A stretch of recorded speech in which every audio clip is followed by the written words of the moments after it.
Unicamp para ter uma proposta para a COP30, né? Acho muito legal. A gente precisa fazer alguma coisa em relação, reunir nossos docentes, colegas e então, sei lá, produzir documentos, alguma coisa em relação a isso, não é possível. Importantíssimo. A Acho que essa Tamires já está semana podia tentando ter. preparar algo, mas, enfim. Não, mas a Gente, partir da disciplina, entendeu? Do que a ah, gente tem de conteúdo da disciplina. Bom, agora está gravando já. tá gravando. Então, pessoal, boa tarde a todos. Hoje quem vai falar com a gente é a Cristiana Simão Seixas, que é professora aqui da disciplina, que ela esteve ausente em algumas das aulas porque ela estava super ocupada, justamente trabalhando nesse negócio que ela vai apresentar para a gente hoje. Então, Cris, apresente-se aí melhor. Boa tarde, né? Ô, Cris, abaixa só um pouco a sua câmera, porque a gente está vendo o seu queixo. Seu queixo está cortando. Sim. Aí, isso aí. Perfeito. Tá, eu não estou vendo vocês, não estou vendo nada, só estou vendo a tela do slide aqui na minha frente. Então, por favor, me orientem. Mas se você consegue ver a gente, clica do lado do xizinho, nas janelinhas ali do slide, para você diminuir isso. Pronto, a gente continua vendo a tela e você acho que consegue ver a gente. Tá. Entendi. Sim, consigo ver vocês. Obrigada. Só acho que precisa... tá legal. Agora tá melhor. É porque estava cortando um pedaço do slide, acho que precisava só ajustar o tamanho da janela. Não, vamos deixar assim. Então, boa tarde a todas, todos e todas. Como a Gabi já apresentou, né, eu sou uma das professoras aqui da disciplina. Eu sou, na verdade, pesquisadora da Unicamp, né? A Unicamp tem 2 carreiras, eu estou na carreira de pesquisadora e estou vinculada ao Núcleo de Estudos e Pesquisas Ambientais, o NEPAM, onde atualmente também sou coordenadora. Eu tenho trabalhado nas últimas décadas, né, com a questão da interface ser humano-natureza, por diversas lentes, olhares, arcabouços teóricos e conceituais, e eu coordeno um grupo de pesquisa chamado Conservação e Gestão de Recursos de Uso Comum, ou seja, COMOS, e também coordeno o Laboratório de Ecologia e Manejo de Ecossistemas. Eu tenho essa formação considerada bastante interdisciplinar, que eu venho da área da biologia, daí já fiz mestrado em ecologia humana e meu doutorado foi em gestão ambiental, já mais para a dimensão humana da gestão, né? E, enfim, tenho aí trabalhado algumas técnicas com esses assuntos, principalmente na região marinho-costeira. E o que eu vou contar um pouco para vocês hoje foi esse grande esforço que a gente fez, foi um esforço de 3 anos, para fazer um diagnóstico brasileiro marinho-costeiro sobre a biodiversidade dos seus ecossistemas. Esse foi o primeiro esforço que foi conduzido pela Plataforma Brasileira de Biodiversidade e Serviços Ecossistêmicos em parceria com a Cátedra Unesco para a Sustentabilidade de Oceanos, né? E esse trabalho, bom, deixa eu primeiro apresentar então para vocês aqui a proposta, né, a agenda aí da nossa conversa. Fiquem à vontade para me interromper se tiverem dúvidas, né, caso queiram alguma coisa esclarecedora, se quiserem perguntas, pode guardar para o final para a gente fazer aquele bate-papo na segunda parte da aula.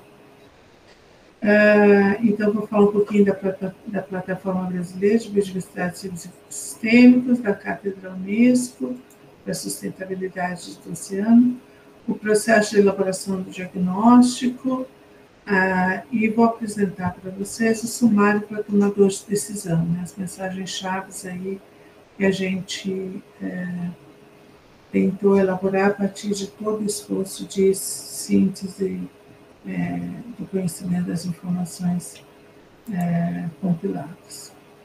A plataforma brasileira, então, ela foi lançada em 2017, ela foi pensada, né, lá em 2015, e o coordenador principal é o Carlos Joly, que vocês conhecem aqui da disciplina também. Ela foi inspirada na plataforma intergovernamental de biodiversidade e serviços ecossistêmicos. E eu participei da coordenação executiva da plataforma desde o início dos seus primeiro e segundo mandato, e atualmente eu estou no Conselho Técnico Científico da plataforma.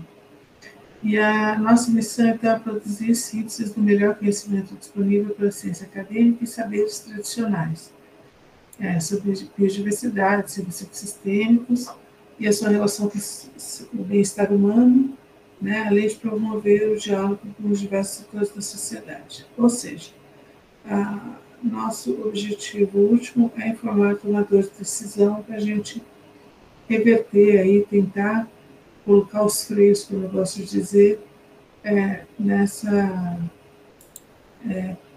perda irreversível da biodiversidade, mas e tudo isso que está ligado às questões ambientais, né, como já muito explicado aqui pelo Luiz e por outros palestrantes, que são as mudanças climáticas, as desigualdades, e por aí vai. No primeiro programa de trabalho, então, foi produzido um sumário, inicialmente sumário para tomador de decisão, depois lançado o diagnóstico completo brasileiro sobre biodiversidade e serviços ecossistêmicos. Entretanto, ele focou principalmente nos biomas terrestres, né? O bioma marinho costeiro é pouco explorado aqui nesse diagnóstico, e por isso que a gente resolveu fazer um outro com foco realmente na área marinha costeira do Brasil. Além disso, ele produziu um relatório temático sobre clima e biodiversidade, outro sobre polinização, polinizadores e produção de alimento, outro sobre água e outro sobre restauração ecológica. E tudo isso no primeiro programa de trabalho, né? No segundo programa de trabalho, que está se encerrando, para a gente produzir, então, o diagnóstico marinho costeiro e os relatórios temáticos de espécies exóticas invasoras, biodiversidade e serviços ecossistêmicos, que foi lançado no mês passado. O marinho costeiro foi lançado em novembro, dezembro do ano passado, e o temático em agricultura, biodiversidade e serviços ecossistêmicos, que está sendo concluído nesse momento.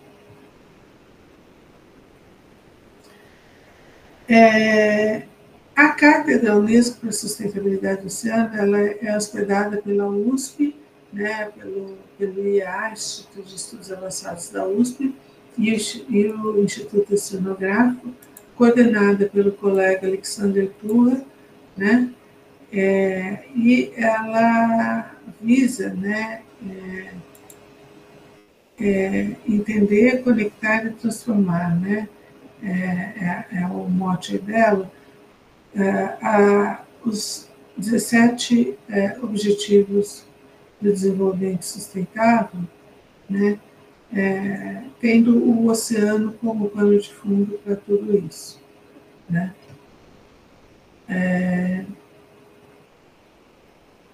Então, a cátedra busca ser, então, um conector aí, né, de iniciativas e conhecimentos, um centro de síntese e uma organização de fronteira também, buscando, né, conectar a pesquisa com a inovação, com compreensão, com inclusão, com aliança, tudo pelo oceano, né?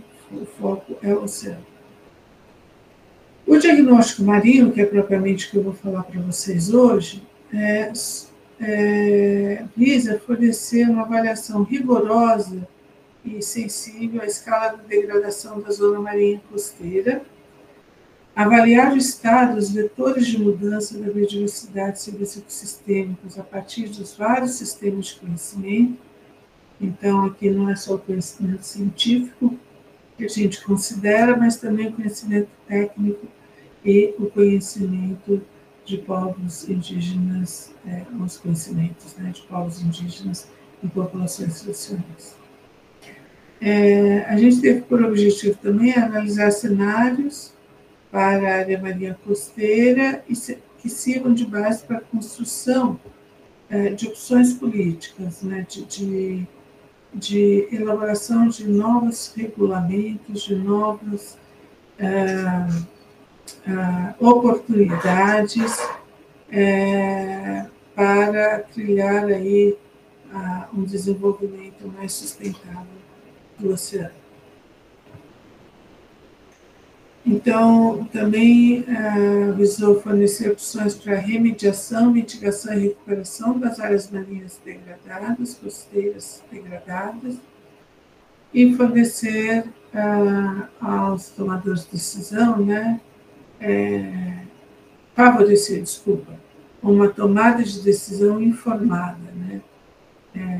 Então, trazer a síntese desse conhecimento, dessas informações, para governos, comunidades locais, indígenas, para o setor privado e para a sociedade civil.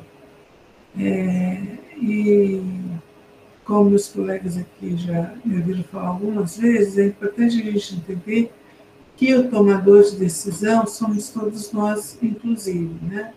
Não é só quem está no Congresso Nacional ou na Assembleia Legislativa, ou sentado num tribunal, ou numa cadeira de poder executivo, né?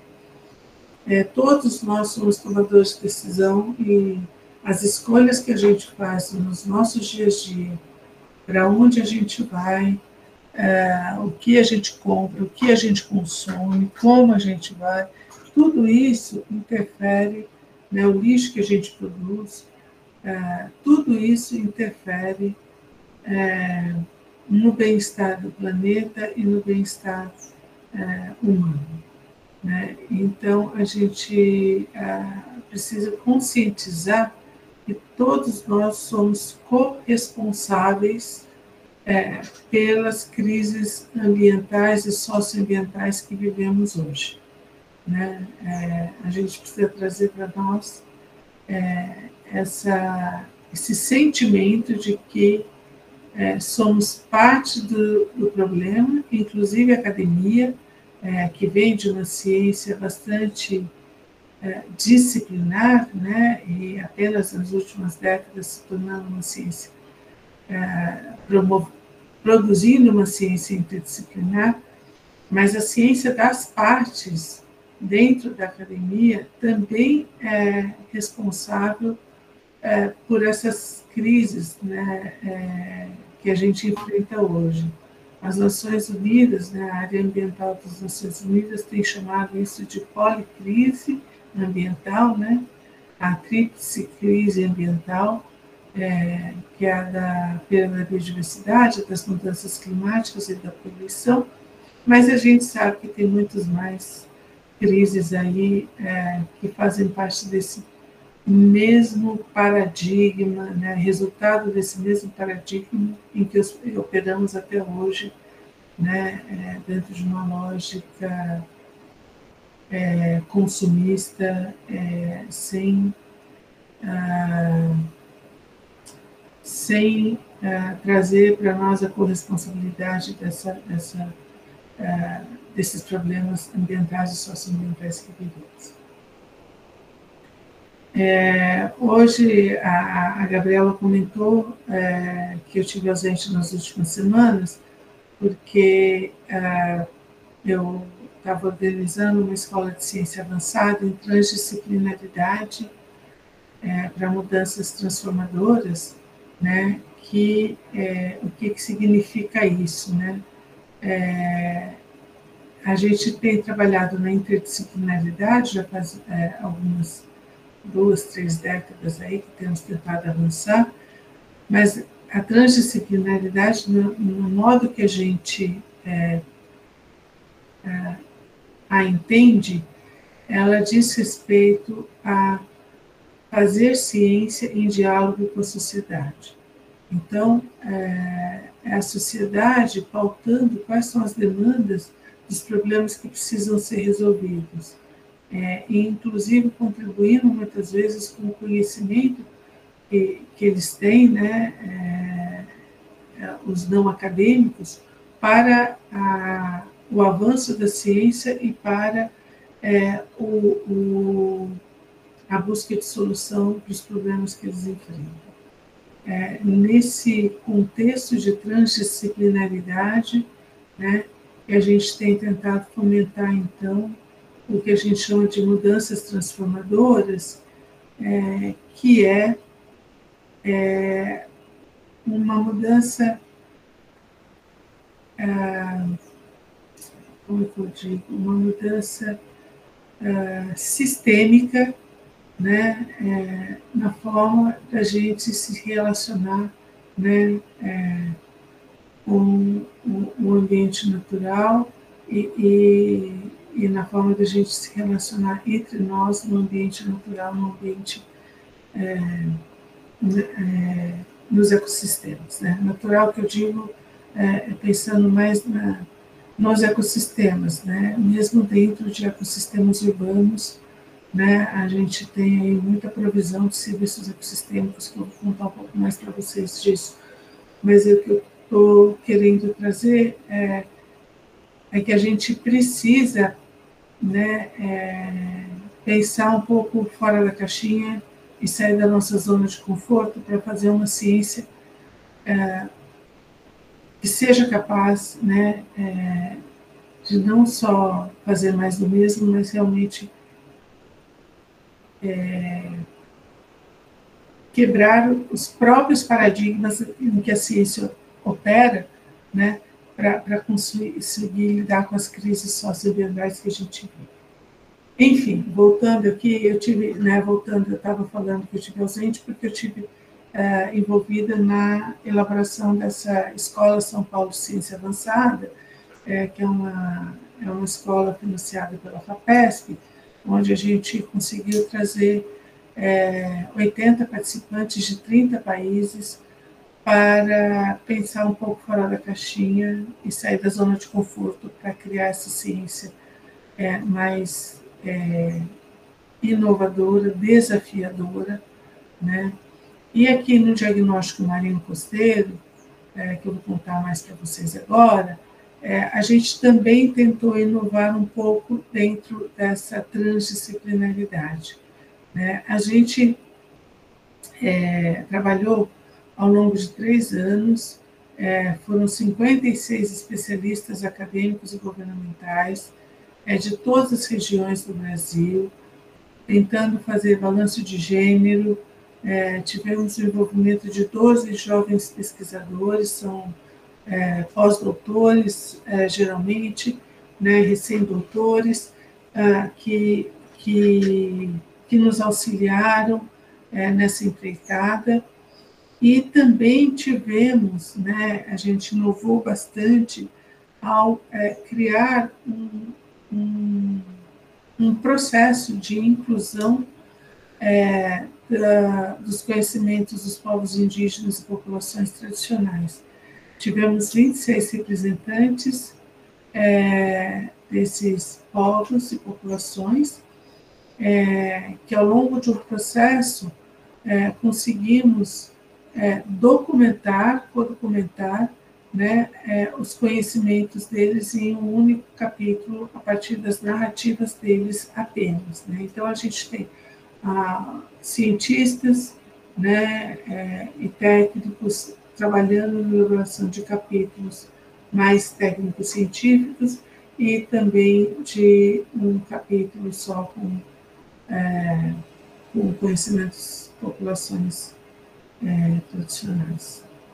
Então, aqui um pouquinho a distribuição, né, de quantos pesquisadores, homens, mulheres e de que países, desculpa, de que regiões do Brasil, né, e também das lideranças indígenas e tradicionais. Esse, como está organizado, o capítulo, o diagnóstico, né, como um todo, a gente tem os textos dos capítulos, são 5 capítulos escritos por especialistas técnicos científicos. Cada capítulo tem um sumário para tomada de decisão e cada capítulo responde a uma pergunta norteadora, que eu vou falar para vocês aí agora, né, aborda um tópico. No capítulo 6, que é esse que foi as narrativas para dos povos indígenas e populações tradicionais, a gente, então, tentou, nos workshops que a gente fez com eles, tentou colocar todas as perguntas que nortearam os 5 primeiros capítulos para que eles também tentassem responder essas perguntas, né, a partir do conhecimento deles. Então, dialoga muito. O sumário para tomadores de decisão, que é o que eu vou apresentar hoje, então, a síntese, né, do que foi produzido nos sumários executivos de cada um desses capítulos, inclusive o capítulo 6. Tá bom? Não sei se já tiveram a oportunidade de ver esse arcabouço aqui, mas esse é o marco conceitual da Plataforma Intergovernamental de Biodiversidade e Seres Ecossistemas. Também não sei se já foi falado aqui da Plataforma Intergovernamental, o IPBES, mas esse tem sido, a IPBES é ligada a 4 agências das Nações Unidas, né?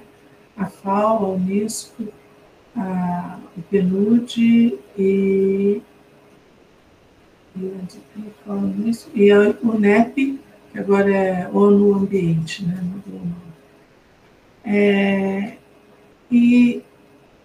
O Carlos Joly foi um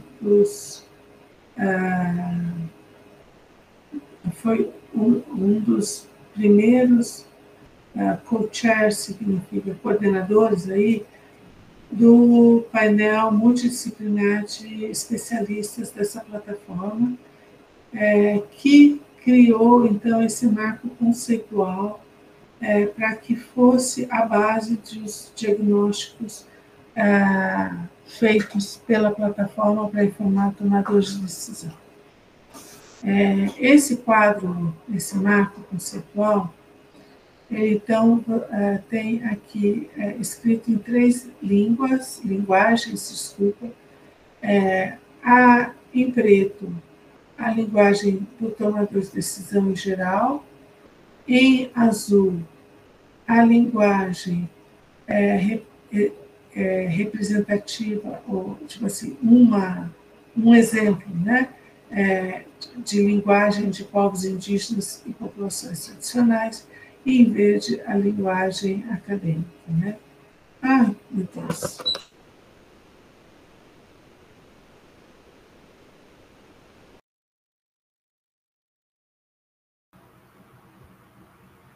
Cris? Caiu. Ela travou e caiu. É. Que ela ainda aparece para mim, mas... Ela acabou de cair. Certo. A voz dela já estava bem entrecortada, pelo menos para mim.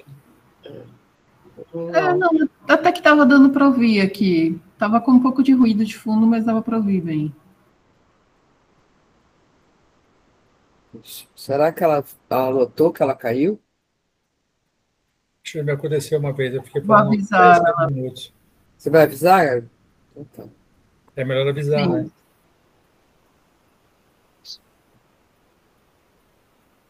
Não, ela já falou aqui no grupo que ela notou que ela caiu e que ela está tentando voltar. Pediu paciência. Ok. Mas, Luiz, enquanto a gente está esperando, você não acha que a gente poderia, a partir da disciplina, pensar alguma coisa? Nem aquilo que a gente pensou do Crisada, não sei. Acho Voltar. ótimo, Emília. Eu acho super importante. A gente está fazendo esse livro aí, vamos ver o que bicho dá, né?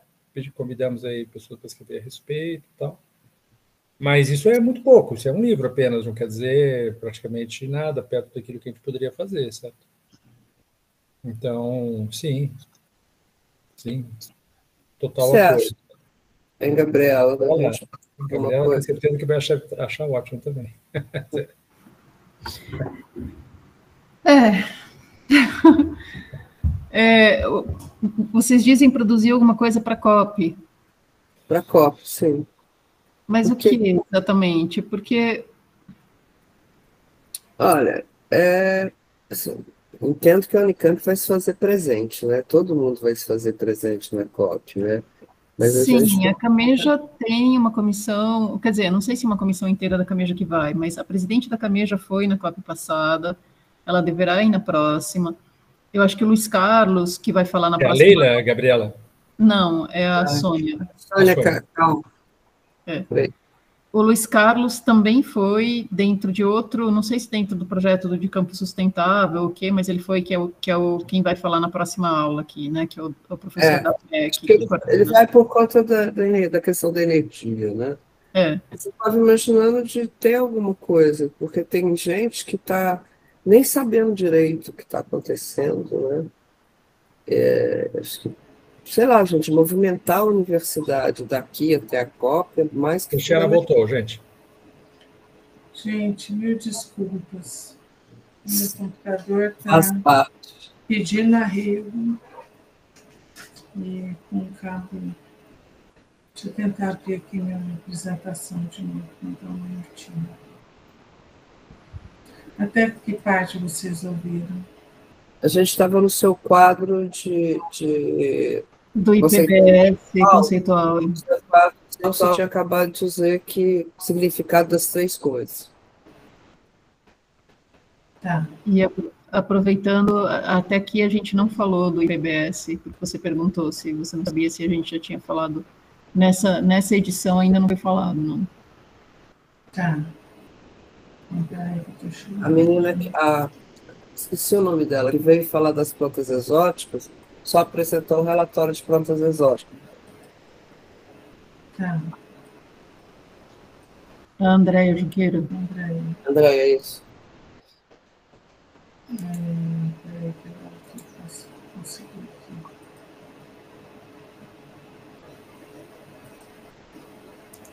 Assim, assim.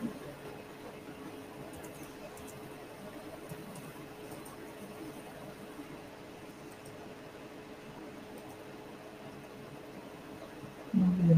Me diga aí se está interrompido.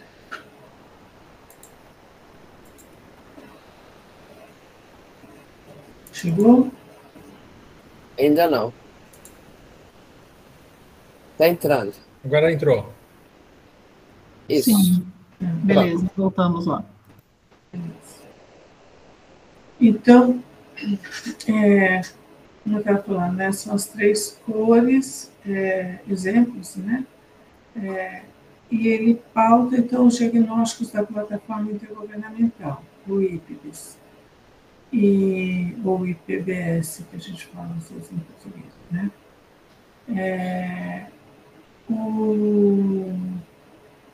A gente, então, esse quadro, ele mostra assim, a gente tem a natureza, que possui valores intrínsecos per se, né? A gente não discorda do valor intrínseco que existe na biodiversidade e nos ecossistemas. A gente tem, então, a natureza, o termo para tomar de decisão, biodiversidade, serviços ecossistêmicos, o termo para acadêmico, né, da ciência, e mãe natureza, sistema de vida e outros tantos sinônimos aí que a gente vai ver, mãe terra, etc., que é exemplos de termos de povos indígenas e populações tradicionais.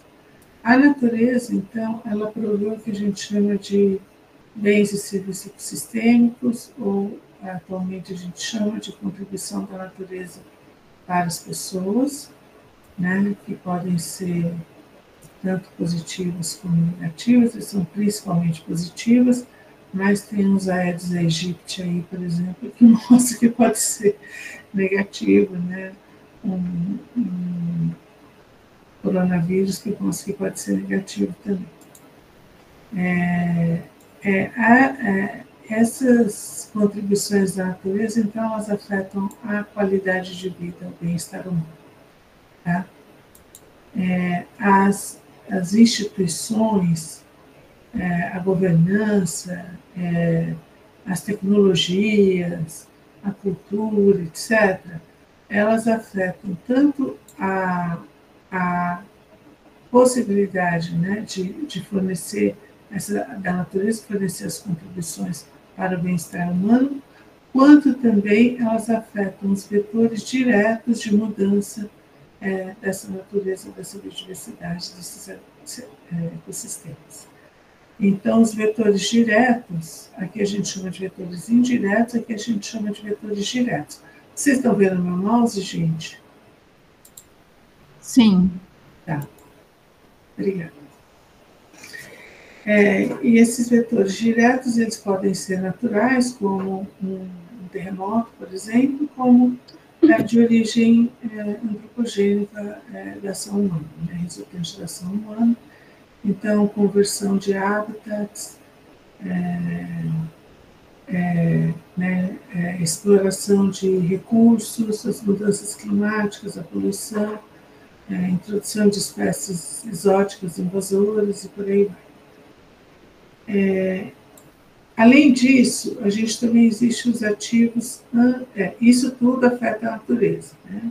E vai afetar a contribuição dessa natureza para o bem-estar humano. Então, tem um ciclo aqui. Também elas podem afetar diretamente o bem-estar humano, a qualidade de vida.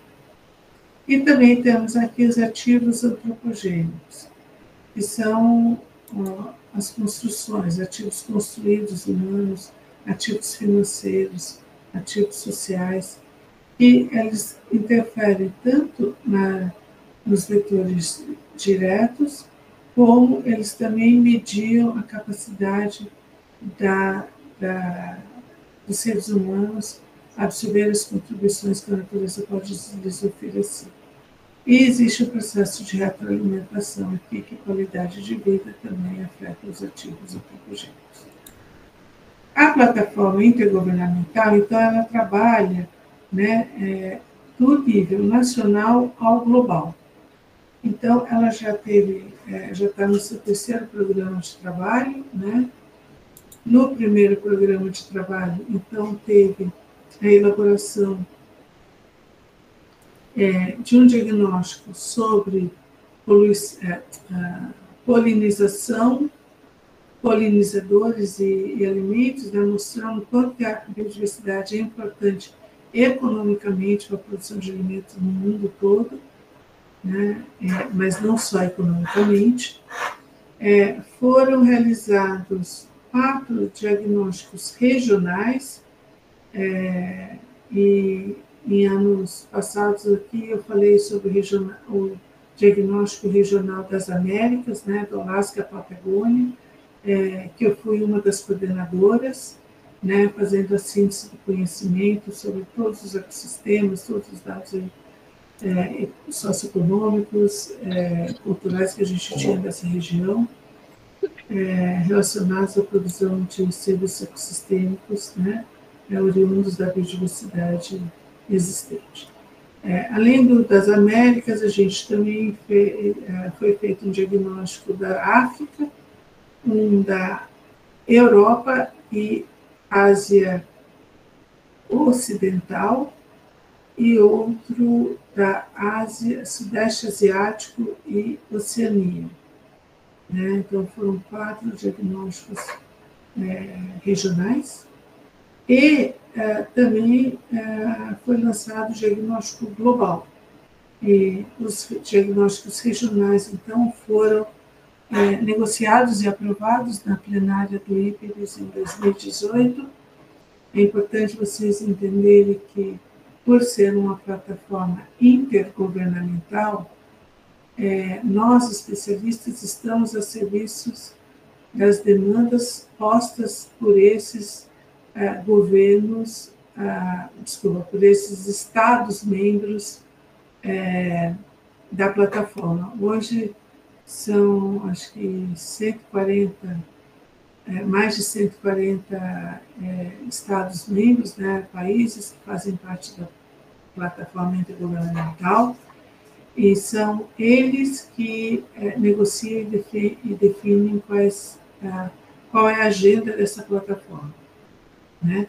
Então, o que a gente produz é com foco a atender as demandas deles para informar tomada de decisão, né? Eu participei da plataforma intergovernamental, como eu falei, como coordenadora do diagnóstico regional das Américas, mas também participei como editora de revisão de um capítulo do relatório temático de uso sustentável de espécies silvestres, e atualmente estou também participando de um relatório temático sobre mudanças transformadoras, que foi um pouquinho daquilo que eu comentei relacionado à nossa escola de ciência avançada. Isso está sendo concluído e deve ser negociado, sumário de tomadores de decisão, no final do ano, na próxima plenária do IPBES.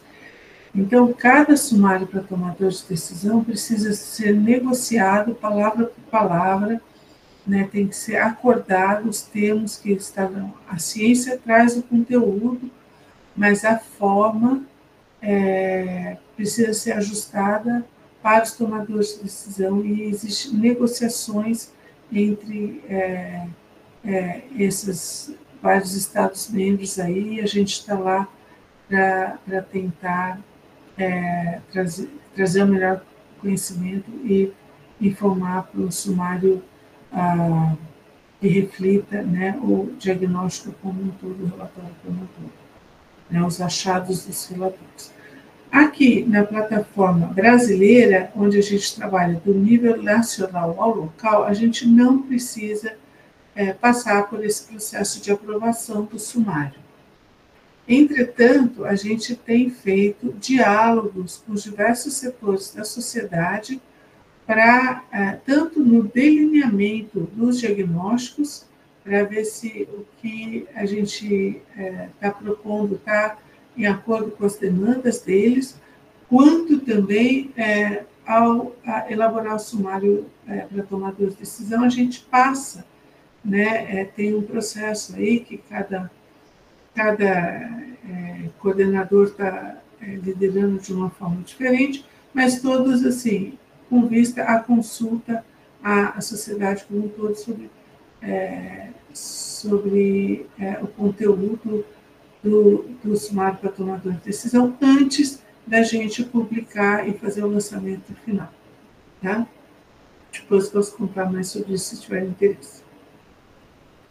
Bom, então vamos lá, vamos para o conteúdo do diagnóstico mesmo.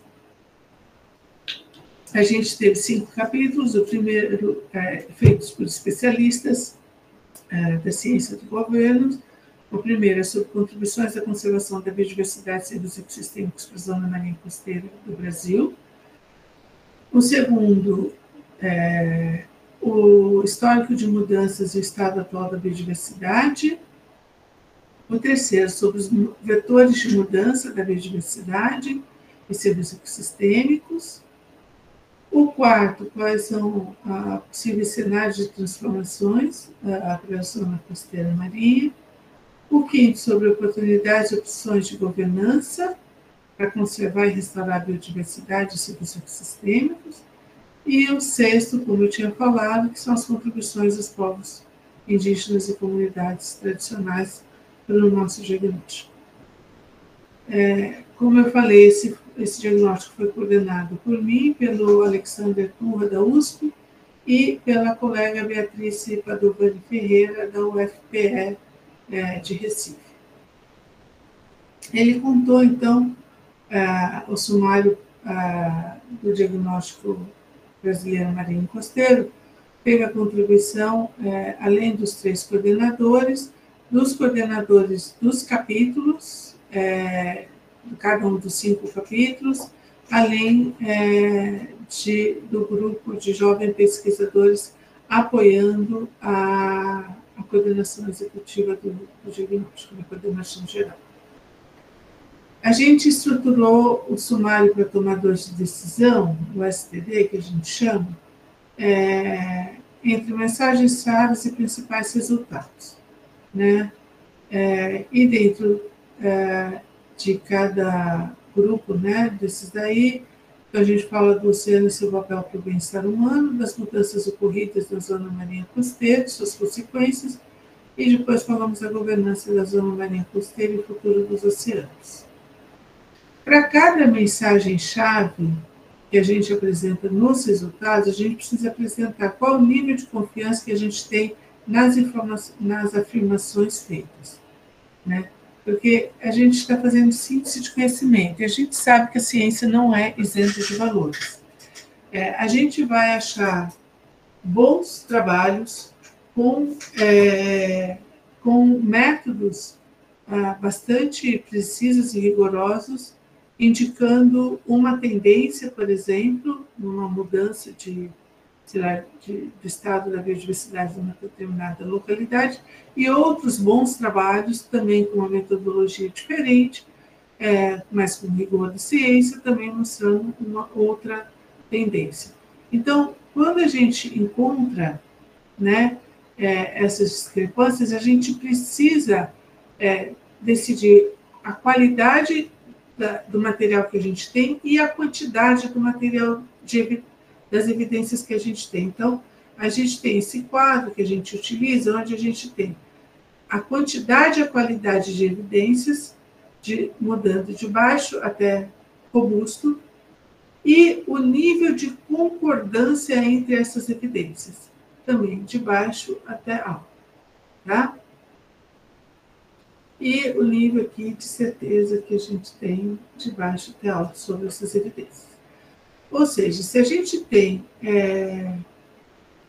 vários trabalhos mostrando uma mesma tendência, né, vários autores diferentes, metodologias diferentes mostrando a mesma tendência, sem nenhuma contradição, a gente diz, e cobrindo toda a região, né, costeira do Brasil, a gente diz bem estabelecido.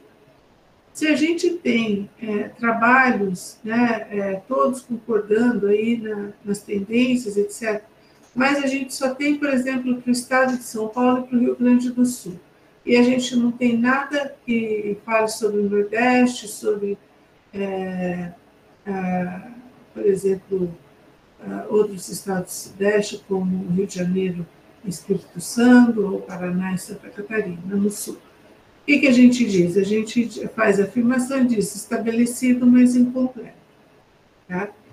Quando a gente tem muitas evidências de boas qualidades, mas mostrando tendências diferentes, como eu tinha trazido ali no exemplo anterior, a gente diz que está não resolvido. E quando a gente tem poucas evidências e com baixo nível de concordância entre elas, a gente diz que está inconclusivo. Então, a gente tem aqui um exemplo, não sei se dá para vocês lerem, mas a gente traz como é apresentado os principais resultados, né? A gente tem uma frase em negrito, que é a frase principal, e no final dessa frase a gente diz, né, dessa afirmação, a gente diz se está bem estabelecido. Então, aqui, a economia da zona marinha costeira do Brasil é diversificada e foi estimada em 1,11 trilhões em 2015, quase 20% do produto interno bruto nacional. Entretanto, ainda há espaço para ampliar a contribuição do oceano na economia nacional de maneira sustentável e socialmente justa, né? Bem estabelecida. E vocês vão ver que tem uma sequência de números que segue essa afirmação. Ou seja, essa afirmação ela é resultado foi extraído de evidências na seção 1.1 do capítulo 1, 1.22 do capítulo 1, 1.23 do capítulo 1, 4.2.1 do capítulo 4, 4.3.2 do capítulo 4. Tá? E assim por assim vai. Então, e depois, embaixo, sem estar em negrita, a gente traz, então, todas as evidências que sustentam a afirmação maior ali. Tá bom? É assim que a gente organiza. Eu não vou passar o sumário para tomadores de decisão para vocês, não vou apresentar dessa forma. Isso é só para dar um exemplo. Eu vou apresentar os principais achados nossos através dos infográficos que a gente produziu para comunicar esses principais achados, tá? Os principais resultados. Então, vamos lá. O Brasil é uma nação oceânica, né? Isso a gente já sabe, né? A gente tem 443 municípios costeiros, né? E essa zona marinha costeira é um mosaico de territórios, paisagens, habitats e culturas, né? 18% da população brasileira vive nas regiões metropolitanas costeiras. Esse dado é do censo anterior.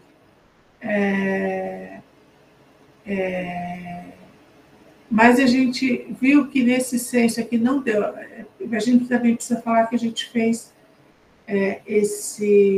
os dados compilados, a maioria deles trazem dados não do último censo, mas do censo anterior, porque quando o último censo saiu na metade do ano passado, a gente já tinha fechado os capítulos, tá?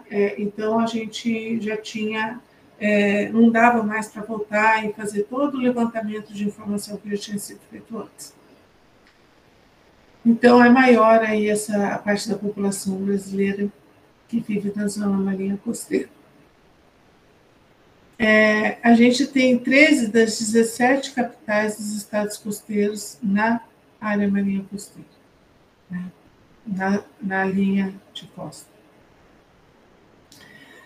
A influência do oceano ela extrapola as fronteiras da linha de costa. A linha de costa é o contorno todo da nossa costa, né?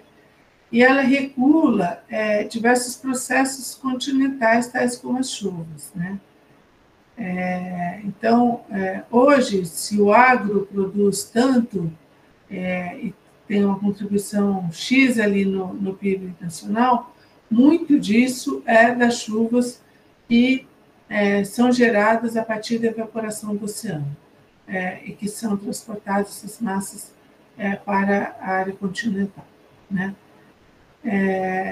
A gente também sabe que a zona costeira ela contribui com a segurança alimentar, energética e hídrica, a saúde física e mental e a continuidade cultural de vários grupos sociais, né? Inclusive comunidades tradicionais e povos indígenas.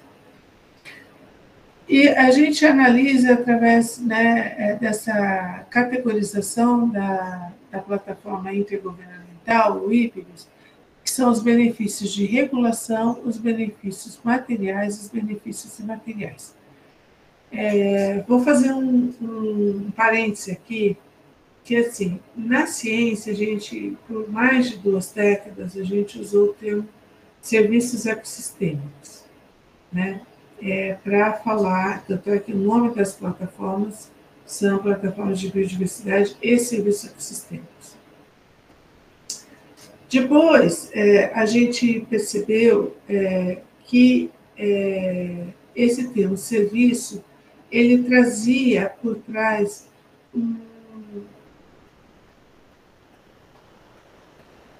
como diz, um sistema de valores muito utilitarista, né, de natureza serviço, da sociedade, né? E que ele foi criado para isso, então está tudo certo, mas ele trazia apenas essa visão mais utilitarista e de monetização, né, desses serviços ecossistêmicos. Isso foi muito criticado, principalmente por povos indígenas, comunidades tradicionais que falaram assim, gente, peraí, a gente tem outras relações com a natureza que não passa por uma questão de utilidade material, muito menos por um valor monetário dessa natureza.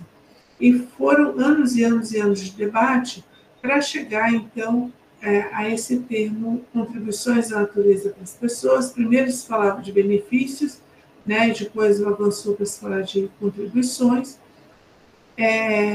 e entendeu-se que para você considerar essas contribuições, você precisa considerar uma diversidade, uma pluralidade de valores, né? Não só os valores materiais, mas os valores imateriais, incluindo a sua relação com a natureza, são os valores relacionais, né? Por exemplo, a questão da espiritualidade, às vezes religiosidade, às vezes as festas populares, né? Ontem eu fui no lançamento, numa exposição de um livro no Senac, de uma querida amiga que ela fotografou as festas tradicionais, chama por dentro, do lado de dentro das festas populares tradicionais brasileiras.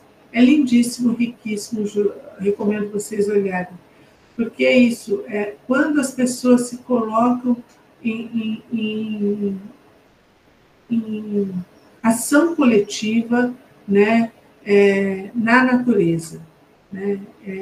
Então, tem outros valores que permeiam aí, além do valor econômico, do valor material.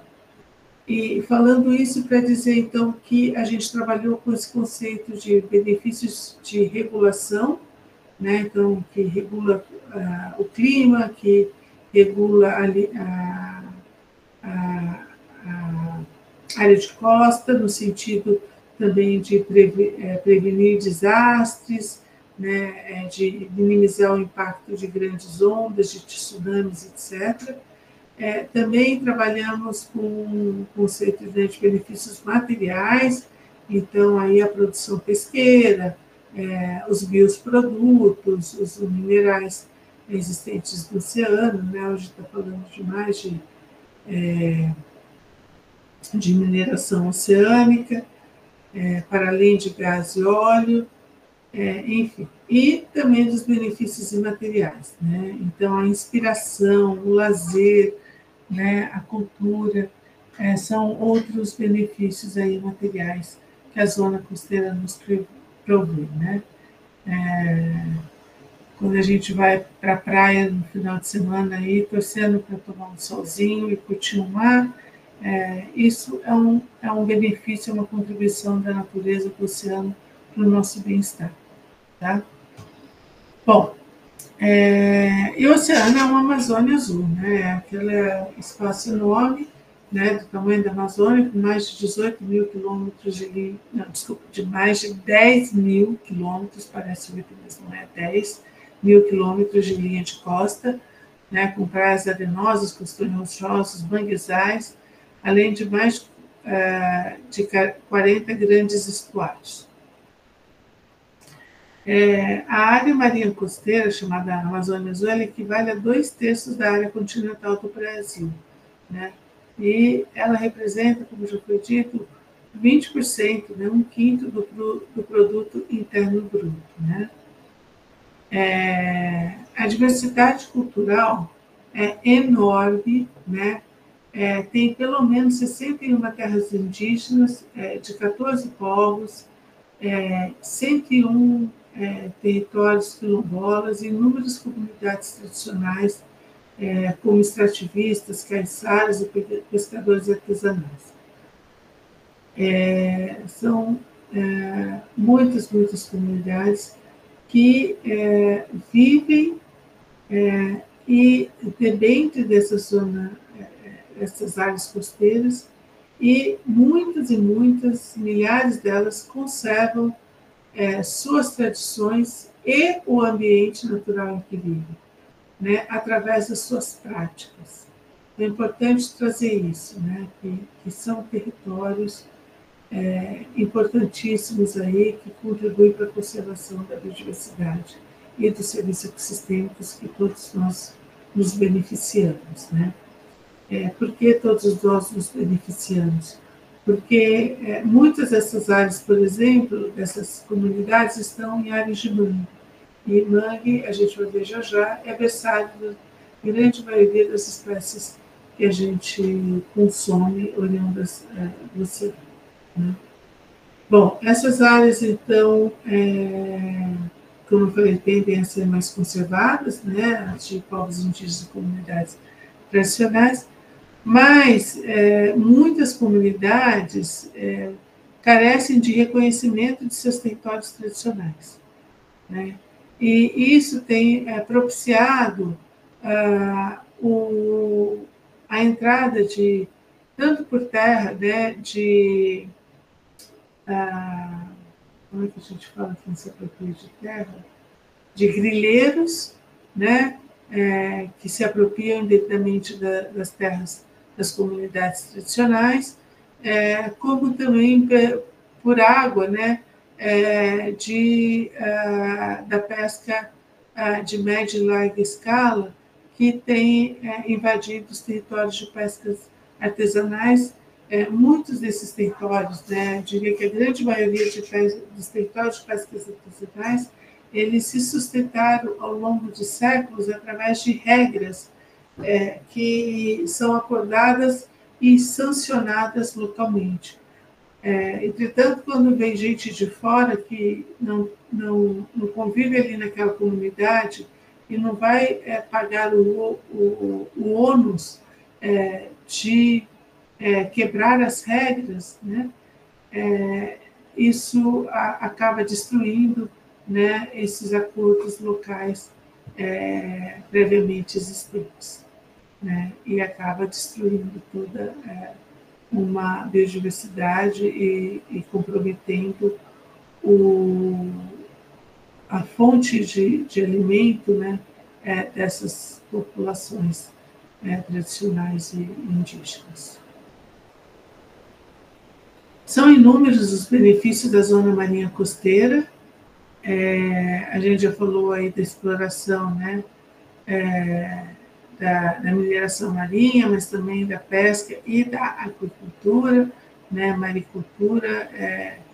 Em todas as regiões do Brasil tem algum tipo de maricultura da nossa costa.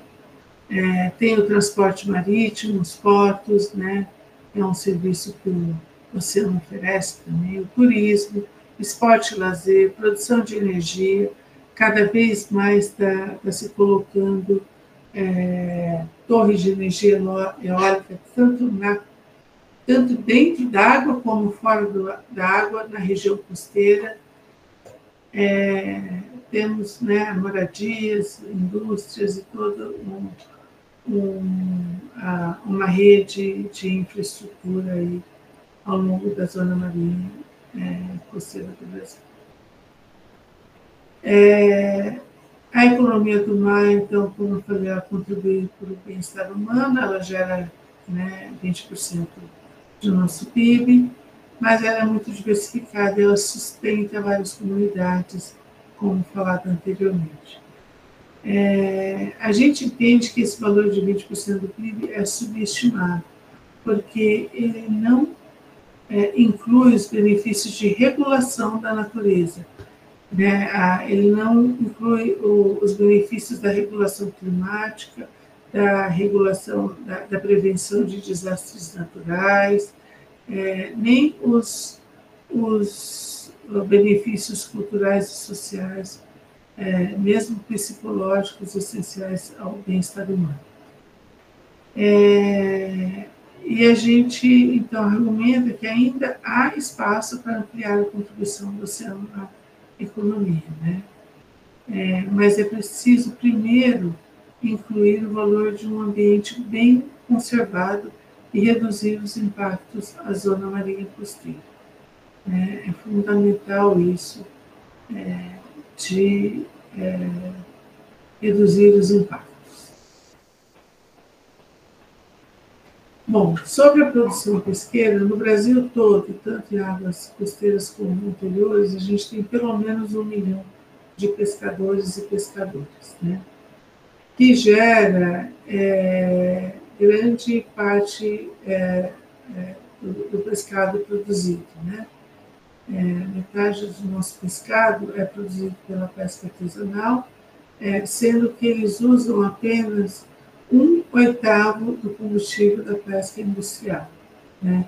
E eles empregam a pesca artesanal emprega 25 vezes mais pescadores do que a pesca industrial, mostrando a dimensão e a importância em termos de economia e de bem-estar e de segurança alimentar, né? A gente tem esse dado de 500 mil toneladas por ano de pesca marinha. Entretanto, esse dado é defasado, faz pelo menos 13, 14 anos aí que não há uma estatística pesqueira séria na nossa região marinha costeira que contemple todos os estados litorâneos do Brasil. Então, isso tudo é feito por modelagem, com dados anteriores e um dado aqui, outro acolá. E quem faz isso é a FAO, né? A Agência das Nações Unidas para a Agricultura e Alimentação. Food and Agriculture Organization. Por isso que a gente fala FAO. Então, como eu mostrei, a pesca artesanal é grande demais para ser ignorada, né? Tem uma rede internacional da qual eu faço parte, que envolve também centenas de países, que chama-se Too Big to Ignore, né? Falando da Small Scale Fisheries, né? Essa pesca de pequena escala artesanal. Tá? Se quem tiver interesse em saber mais, é só colocar tbti.org, né, que é Too Big to Ignore.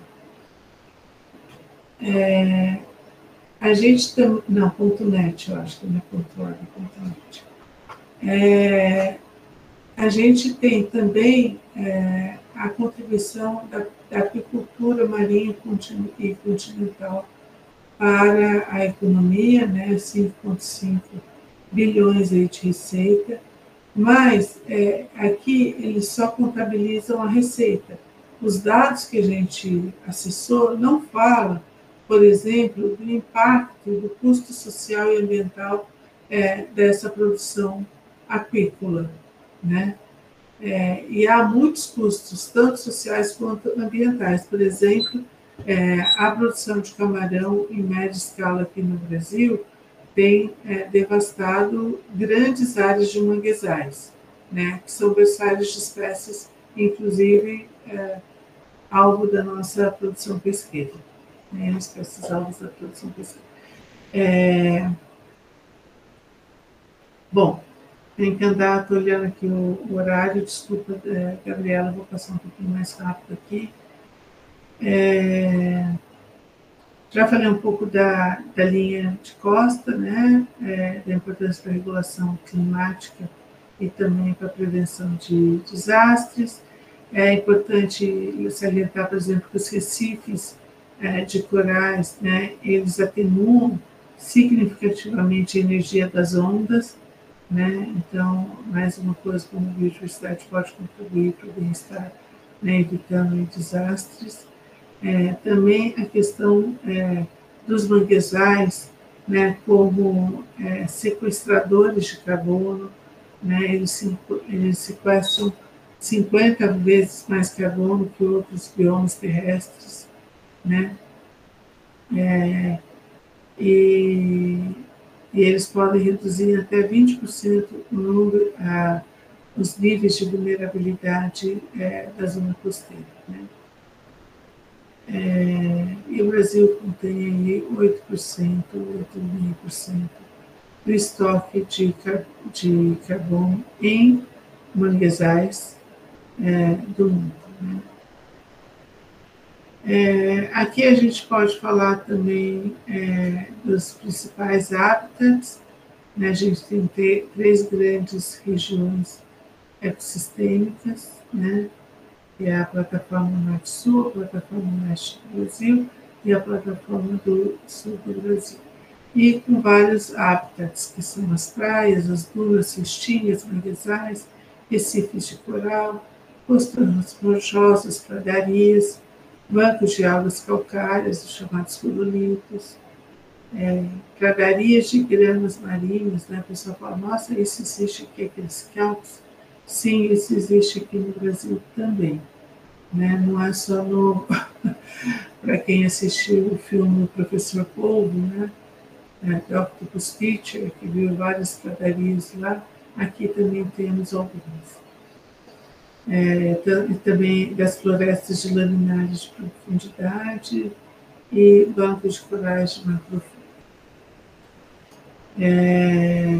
Bom, então, essa é uma diversidade aí dos ecossistemas que a gente tem. E a gente vai falar um pouquinho, então, do potencial econômico dessa biodiversidade, né? Só no Brasil como um todo, né, unidades de conservação, as áreas protegidas federais, elas geraram mais de 3 bilhões de reais e empregaram mais de 80 mil pessoas em 2017. Né? Então, existe um potencial enorme ainda de se desenvolver, principalmente com as áreas marinhas protegidas, né? Também a gente vê que a grande diversidade de organismos, eles podem ser explorados com bioprodutos, né? Para a indústria farmacêutica ou cosmecêutica, cosméticos. No Brasil, a gente já tem 61 substâncias cujas propriedades indicam, né, capacidade anticâncer. Entretanto, nenhum produto, substâncias oriundas de organismos marinhos, deixa eu deixar bem claro, substâncias oriundas de organismos marinhos, né, com propriedade anticâncer, mas nenhum bioproduto ainda foi desenvolvido a partir delas, né? Falta muito, muito, muito investimento. No Brasil, o que a gente conhece, posso estar enganada, mas apenas o Acheflan foi um produto farmacêutico produzido em larga escala, oriundo de uma bioprospecção de espécies nativas do Brasil.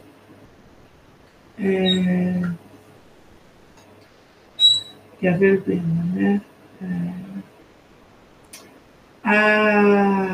A proteção dos conhecimentos tradicionais associados aos recursos genéticos é fundamental para que se tenha uma repatriação justa e equitativa, né, da venda dos produtos, dos benefícios, né, da venda dos produtos oriundos da nossa biodiversidade. Importância para a conservação, né, a gente já falado, a gente tem 8% dos manguezais do planeta, é a segunda maior área, com cerca de 12 mil quilômetros quadrados, onde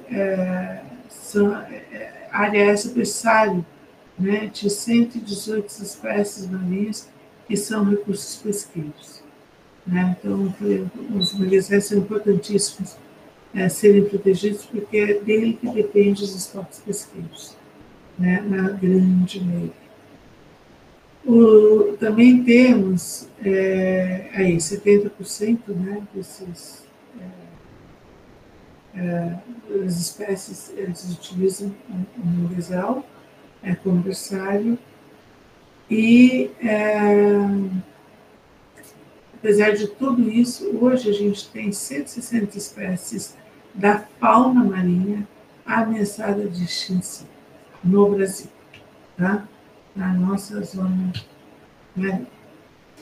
Aqui a gente tem um quadro que mostra a diversidade de espécies da nossa zona marinha costeira. Isso é do que está documentado até hoje. A cada dia, novas espécies são descobertas, né? Tanto é que foi difícil eu falar para as minhas colegas, que são as coordenadoras desse capítulo 2, que apresenta esses dados, né? Para parar de atualizar o capítulo, porque a gente tinha que fechar o documento, porque toda hora estão se descobrindo mais e mais e mais espécies.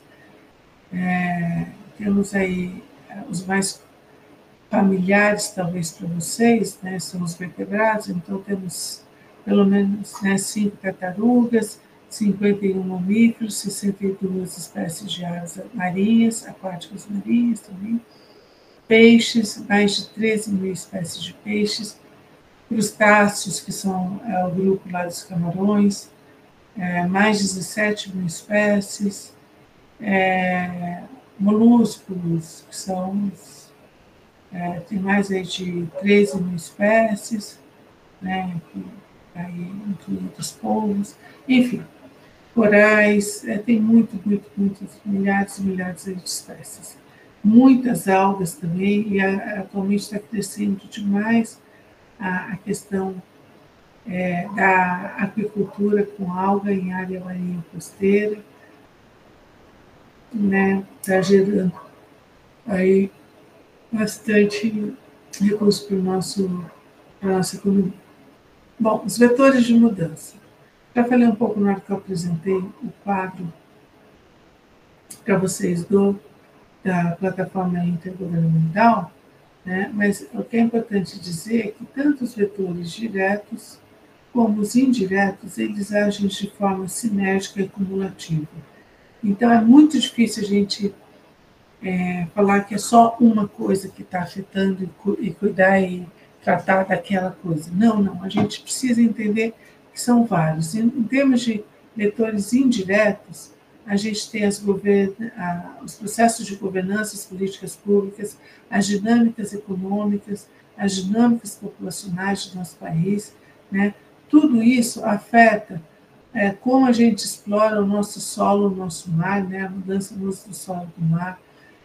Tudo isso afeta processos de contaminação e poluição de áreas terrestres e marinhas. Tudo isso afeta a exploração de recursos, que recursos que a gente está explorando, quanto de cada recurso, em que localidade, por aí vai.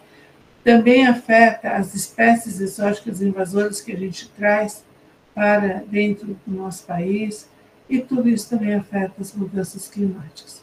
Além disso, as mudanças climáticas em si, ela potencializa os vetores diretos anteriores listados, né? Então, é uma confluência aí, uma convergência de muitos tópicos que afetam, então, toda a zona marinha costeira, incluindo os ambientes terrestres, de água doce e marinhos. E isso, então, traz prejuízos, né, danos à nossa biodiversidade, aos serviços ecossistêmicos, e isso reverbera na diminuição do bem-estar humano, né? Então, a gente tem alguns dados aqui sobre diminuição de ecossistemas e habitats, né, aí nos últimos anos. Então, desde a década de 80 até 2010, né, em 30 anos, a gente perdeu cerca de 30% a 50% das áreas de praia e de dunas que a gente tinha no nosso país. Pensa bem, gente, isso é muita coisa, né? 30% a 50% das nossas praias e dunas sumiram em 30 anos. A gente perdeu também 15% das áreas de pradaria, né, em cerca aí de 44 anos, e a gente só em 2 anos, só em 22 anos, de 2000 a 2022, a gente perdeu 2% dos nossos mananciais, a despeito da importância que eu falei que eles têm, né? Os impactos, então, se refletem em segurança alimentar, insegurança hídrica, perda de vidas humanas e prejuízos materiais. Lembrando que tudo isso está ligado, como eu falei, com a questão das mudanças climáticas. Então, assim, a perda da biodiversidade das nossas encostas, cortar encosta para fazer habitação em áreas vulneráveis, né, isso contribui muito aí para a perda de vidas humanas, né? Sem falar da perda da biodiversidade das espécies todas que desapareceram ali. Bom, e falando então dos vetores de mudança, deixa eu ver o que eu ainda não falei aqui para tentar dar uma adiantada, né? Já falei de governança, já falei que, por exemplo, políticas públicas, elas podem contribuir tanto para degradar as áreas marinhas costeiras, por exemplo, quando a gente acaba com licenciamento ambiental, né, você está contribuindo para a degradação, mas, por outro lado, quando a gente tem políticas como as políticas para as áreas protegidas, o Sistema Nacional de Unidade de Conservação, né, o SNUC, o famoso SNUC, eles contribuem, então, para conservar a biodiversidade quando essas áreas são bem geridas, né? Hoje a gente tem cerca de 23% do bioma marinho como área de uso sustentável, né, unidade de conservação de uso sustentável, e 3,3% como unidade de conservação de proteção integral. Tá? Já falei que falta muito monitoramento da pesca, né, e com isso a gente tem, sim, sobre exploração de estoques pesqueiros, e uma coisa que é um entrave para a economia sustentável do oceano é a fragmentação e a setorização das políticas, né? Então, você tem uma política tratada sobre transporte, outra sobre produção aquícola, outra sobre conservação da biodiversidade, em 3 ministérios diferentes, né? Transporte, Ministério da Pesca ou da Agricultura, dependendo de que governo a gente está, e Ministério do Meio Ambiente. Então, a gente vê que precisa maior integração dessas políticas, né? Para evitar essa degradação que a gente tem sofrido. Também já falei, então, expansão de portos está dentro de um ministério, a rápida urbanização, né, desregulamentação, desorganização da expansão urbana é um problema, a valorização fundiária que empurra as populações tradicionais para a área de risco. Então, se eu moro numa comunidade tradicional pé na areia, né, com minha casinha ali bem próxima à praia, e vem os grileiros, ou se não, como é que chamam, os corretores aí, e tentam comprar minha terra por um valor que é baixo, mas que para mim parece muito alto, daí eu vou morar na periferia, nas encostas, e logo esse cara já revende isso por um valor pelo menos 10 a 20 vezes mais caro para pessoas de classe média alta e classe mais abastada que vão ter suas casas na praia, né? Bom, essas dinâmicas, estou falando isso tudo que são dinâmicas, como eu falei, dinâmicas populacionais, dinâmicas econômicas, né? E hoje, não só a classe média alta, a classe média também, tem muita gente que tem sua segunda casa em cidades praianas, né? Para vocês terem uma ideia, e isso é um resultado desse último censo, que 75% de municípios vazios em cidades praianas né, que configura esse turismo de veraneio, né, de casa de aluguel, de segunda residência, etc. E também a gente vê a questão dos conflitos, né, o mapa dos conflitos de comunidades pesqueiras feito pela Pastoral da Paz, que indica aí que tem mais de 430 conflitos existentes na nossa zona marinha costeira, relacionados com comunidades pesqueiras. Os vetores diretos de mudança, a gente já falou, né, o impacto das mudanças climáticas na elevação do nível do mar, aumento de ressacas, erosão costeira, salinização de águas continentais, costeiras, acidificação e desoxigenação e aumento de temperatura da água do mar, aumento de eventos extremos, aumento de branqueamento de uma comunidade de corais, enfim, é uma série de mudanças que ocorrem, né, que a gente está observando, né. O corte de manguezais, né, foram mais de 1.000 hectares cortados só em 2 anos, recentemente. A contaminação e a poluição, né, mais de 3.000 quilômetros de costa sofreram com derramamento de óleo, né, em 2019, sem contar, por exemplo, lá a barragem de Mariana, né, a barragem de Fundão em Mariana, desculpa, a 600 quilômetros da costa, gerou uma área de 778 quilômetros quadrados de lama tóxica no mar, né? Então, todas essas questões que a gente tem falado, hoje 25% dos pescados responsáveis por mais de 50% da produção marinha brasileira já estão com seus estoques sobreexplorados, né? O que significa isso? Que a capacidade de reposição do estoque é nula, né? Ele não consegue se recompor. A não ser que tenha uma moratória, que a gente já ocorreu anteriormente, que é parar de pescar totalmente uma espécie que não aconteceu com a sardinha por alguns anos. Hoje a gente tem uma captura aí de 360.000 toneladas por ano de fauna acompanhante. Quer dizer, você foca numa espécie, vem a fauna, você vai fazer arrasto de camarão, vem um tanto de outros organismos que não me interessam, eu jogo tudo isso de volta para o mar, a maioria deles já mortos, né? Que nada tem a ver com a minha espécie-alvo, que é o camarão, por exemplo.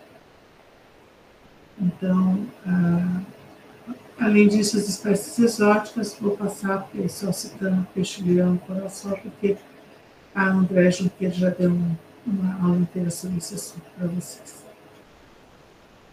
Para uma transição, né, com vista a um oceano e sociedades mais sustentáveis, a gente precisa de governança, né? E a gente precisa focar na conservação do oceano para manter os benefícios do oceano e da zona costeira para as futuras gerações.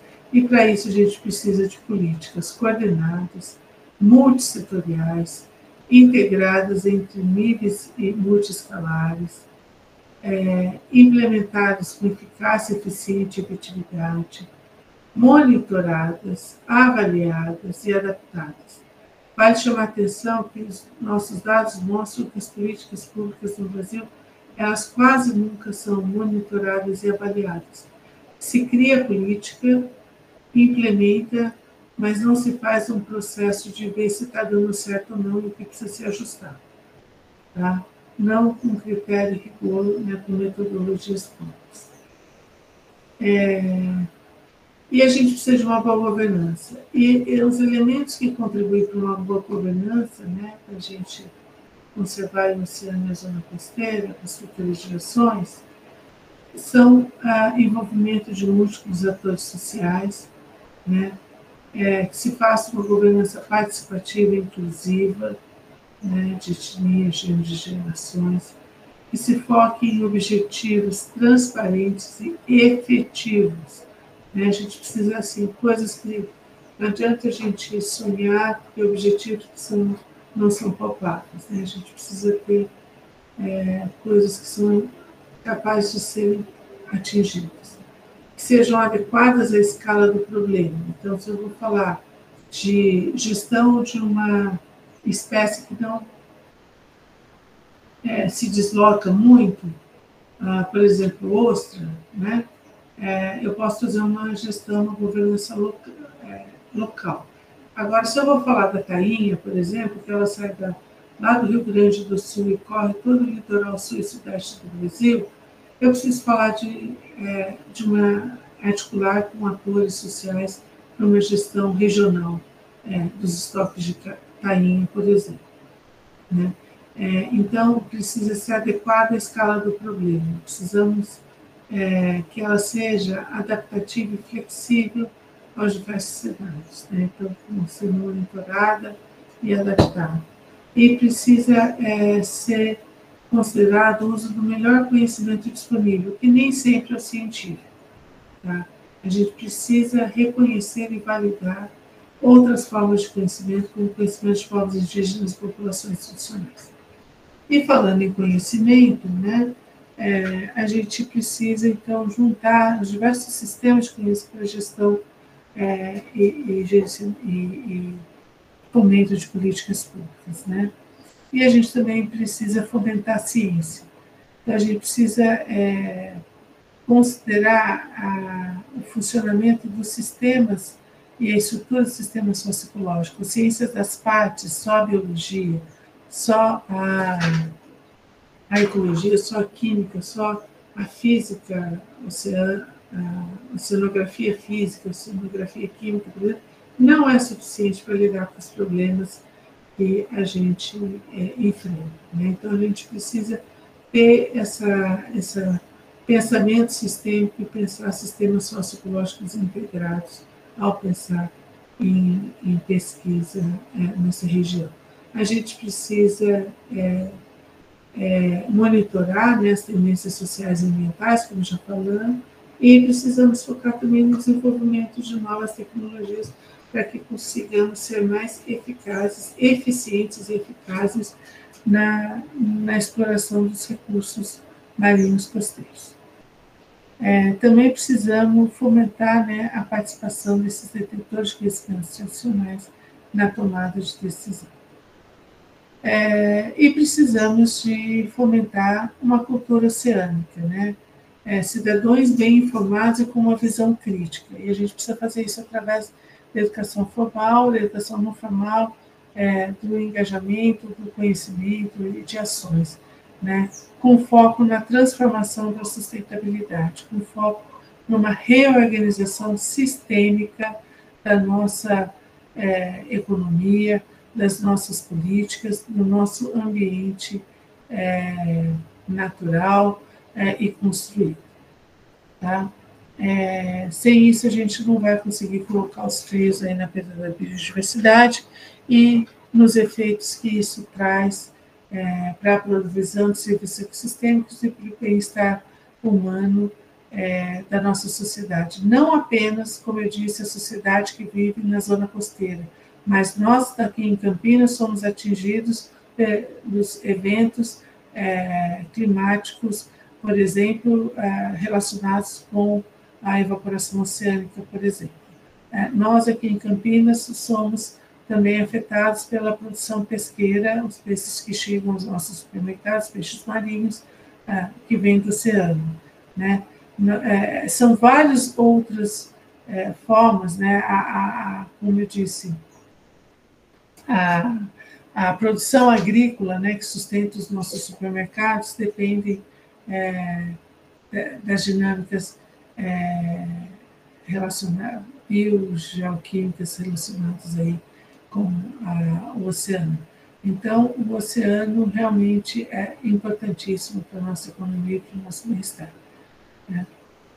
É isso, gente. Desculpa aí tomar um grande tempo. Eu gostaria só de agradecer aqui quem fomentou o nosso trabalho, né, a síntese desse conhecimento, o senhor Rodrigo Agostinho, na época deputado federal, conseguiu uma emenda para a gente poder contratar os jovens pesquisadores para trabalhar com a gente na síntese desse conhecimento.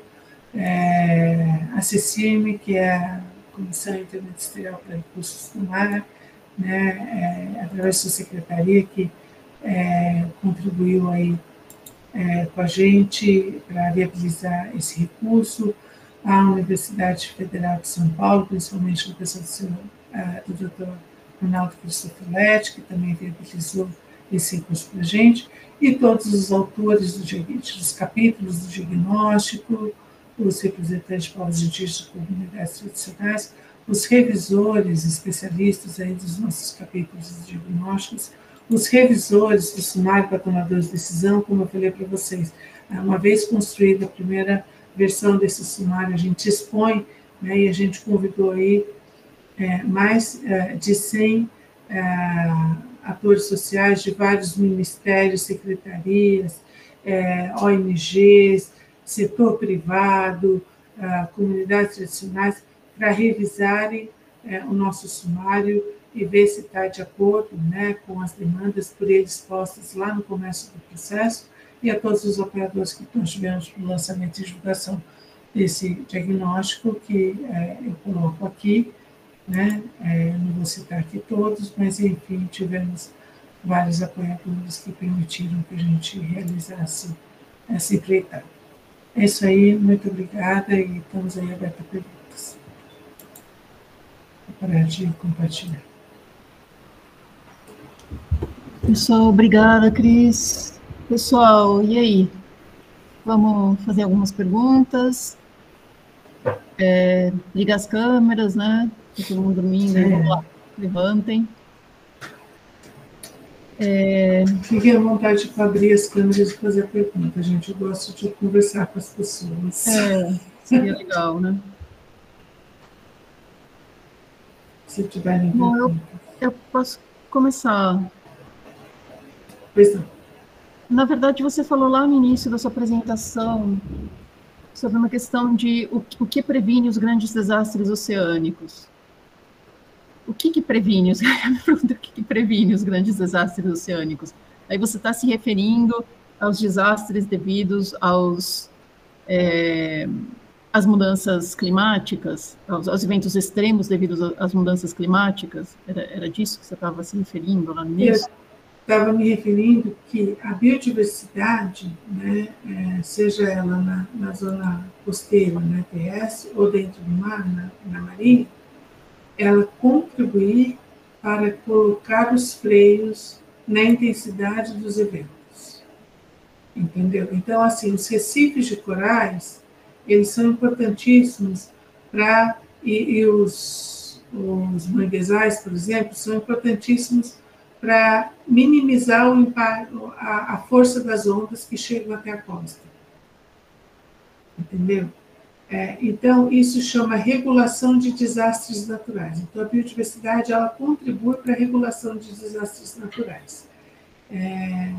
Ela também contribui no sentido, por exemplo, de, se você tem as encostas, né? A gente tem aqui a Serra do Mar no Brasil, na nossa linha aqui, principalmente no sudeste do Brasil, né? A Serra do Mar, que é muito íngreme, né? A encosta. Quando ela está com a sua biodiversidade natural, lá a floresta, a Mata Atlântica, né? A gente pode chover bastante, que as raízes das árvores conseguem segurar o impacto da chuva e evitar os deslizamentos. Quando você corta as árvores e fica com vegetação baixa e coloca casas, ou construções, ou rodovias, etc. e tal, isso desestabiliza os terrenos, né? Eu não sou nenhuma geóloga, se tiver algum geólogo aqui, por favor, me corrija. Mas, assim, a biodiversidade, ela tem esse papel de conseguir minimizar o impacto dos eventos extremos, né? Por exemplo, grandes chuvas para evitar deslizamentos. Não, tá certo. É que acho que você tinha mencionado grandes desastres oceânicos, então por isso que eu fiquei um pouco pensando. Gente, eu tô perguntando, mas fiquem à vontade, tá? Não, eu teria alguma pergunta para fazer, sim, mas não quero me antecipar a quem quer que seja. Se não houver Pode, outras perguntas, quero fazer eu. então pode perguntar, Luiz.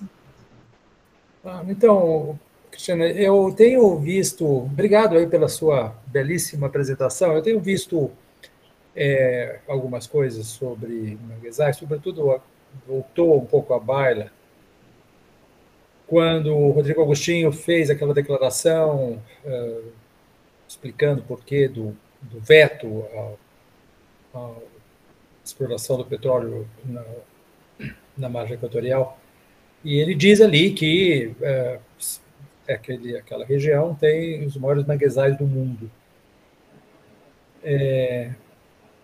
Na verdade, não sei se ele diz isso, está no artigo em que ele faz algumas declarações, não está entre aspas isso, mas eu imagino que seja parte disso. Ele fala especificamente... E recifes de corais também. Ele fala em caso de acidente, bom, levaria 43 horas, e fala região com maiores áreas de manguezais do mundo, grande concentração de fitoplâncton, de corais, espécies de peixes e mamíferos marinhos, espécies migratórias, etc., com fortíssimas correntes marinhas, etc. Então, eu queria um pouco a sua percepção. Eu lembro, muito tempo atrás, de uma avaliação internacional, se a minha memória não falha, está num livro aí qualquer que eu tenha escrito, que havia 35% dos manguezais do mundo que estavam ameaçados.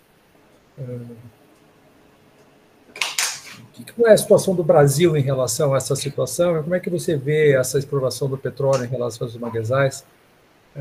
A gente sabe muito bem o que aconteceu na Nigéria, né? A Shell destruiu os manguezais na Nigéria, isso foi objeto de um relatório da ONU sobre isso, muito importante na época. Tenho até hoje aqui o relatório comigo, é um relatório completamente aterrorizante sobre o que a Shell fez com os manguezais na Nigéria. Qual é a sua avaliação em relação a isso, em relação aos manguezais do Brasil, em relação à exploração de petróleo e a posição desses manguezais no mundo? Um pouquinho saber de você mais detalhadamente isso. Olha, Luiz, assim, é o que a gente traz no relatório. A gente tem 8% mais ou menos, né? Sempre tem que tirar 1% de cálculos aí. Mas temos 8% dos manguezais do mundo aqui no Brasil. Né? Toda aquela região do norte do Brasil, grande parte do Nordeste, e a gente tem manguezal chegando, inclusive, até Santa Catarina. Né?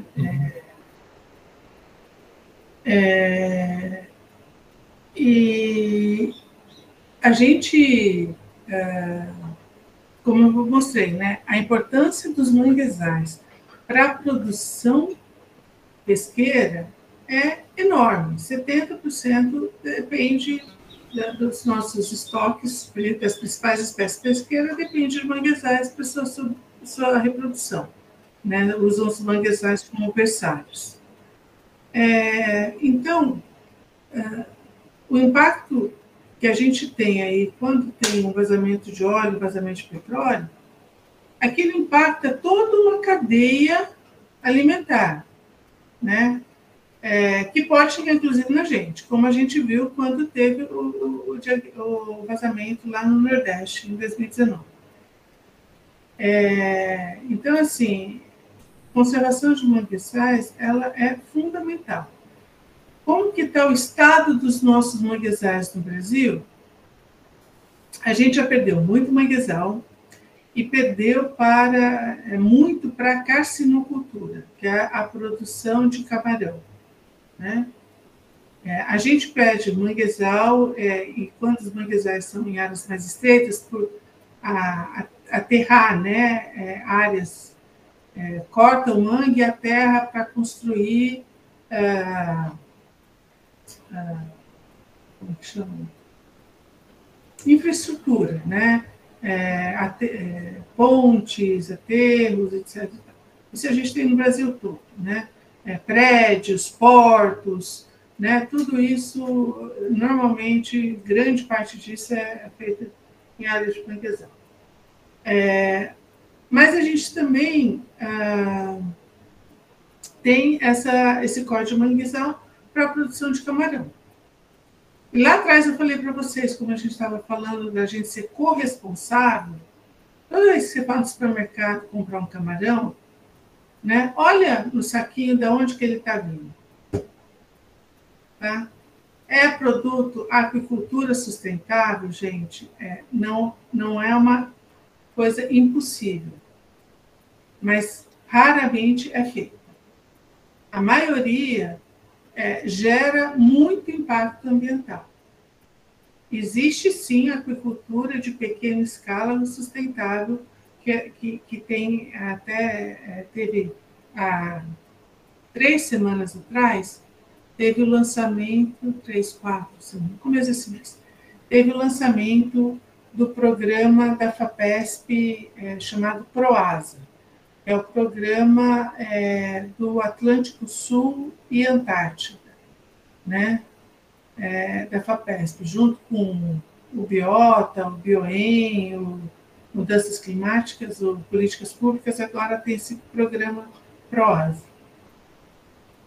E lá a gente viu algumas palestras, né? Eu participei, fui palestrante também lá, de que é possível aquicultura de pequena escala sustentável. Né? Agora, a questão toda sustentável ecologicamente e socialmente justa. Tem essas duas questões, né? Que a gente sempre tem que lidar. Mas, de maneira geral, os nossos manguezais ainda estão sendo explorados de maneira artesanal, na grande maioria, por extrativistas. Por isso que tem tanta reserva extrativista em áreas de manguezal, por exemplo, no Salgado Paraense. Né? É uma forma de conservar o manguezal.